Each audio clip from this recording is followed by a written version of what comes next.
Well, when bikes slide across the track, people get hurt.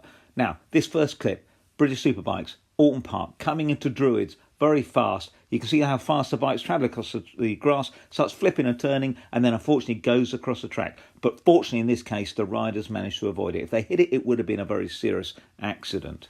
This next clip, you can see the bike and rider separate. The bike slides across in front of the other riders, and you can see them turning off the track to try to avoid the bike. If they'd again hit it, it would have been really bad. We've got the rider's front wheel hits the back wheel of the guy front wheel will always come off worse, but unfortunately here the rider is well enough to wave his arms and say he's okay.